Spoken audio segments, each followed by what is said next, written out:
Salut. Toutes mes ampoules ont grillé et je suis tout seul ce soir. Bon, je vais quand même tenter de raid, hein. Je me sentirai un peu moins seul. Allez, ce soir on raid.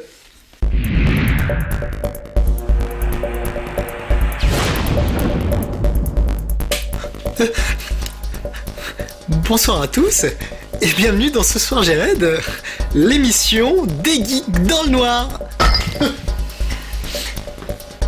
Bon, on va y aller tous ensemble, hein. Vraiment tous ensemble.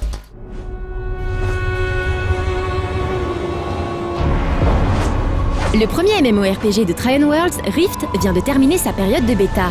Cela s'est plutôt bien passé avec peu de bugs et des serveurs qui tiennent la route.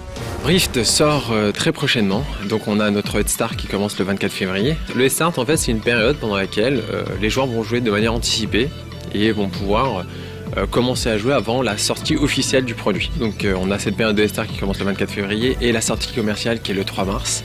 Donc on espère avoir beaucoup de joueurs. Aujourd'hui on tire le bilan des différentes phases de bêta que nous avons lancées et c'est un gros succès pour nous.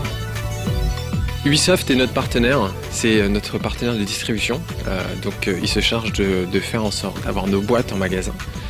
On est publisher, développeur, donc on ne fait pas la distribution physique parce que c'est un métier à part entière. Mais nous on est vraiment le publisher du jeu sur l'Europe, on a gardé les droits.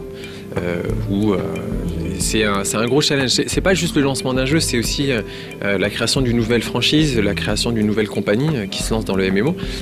C'est notre premier jeu. On est très content des retours qu'on a eu des joueurs, c'est vraiment encourageant pour le futur.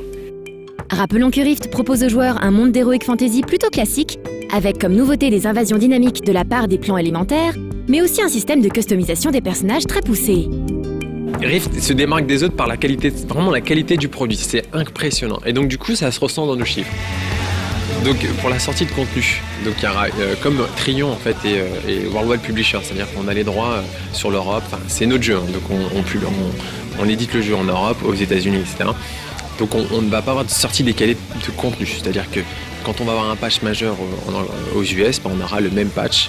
On essaiera de le faire en même temps en fonction des décalages horaires, mais en Europe. Donc il n'y aura pas de décalage. Pour être honnête, j'avais déjà vu le jeu tourner à la Gamescom. Ça m'avait impressionné parce que je ne m'attendais pas à cette qualité. Et quand j'ai eu l'opportunité de rejoindre Trion Worlds, j'ai pas hésité quand j'ai pu tester le jeu plus en profondeur, etc. Je me suis dit non, ce jeu, il a quelque chose de plus que les autres. Comme toujours pour les MMO, le lancement est une période cruciale et on attend de voir si les serveurs de Trion vont tenir le choc de l'arrivée des joueurs.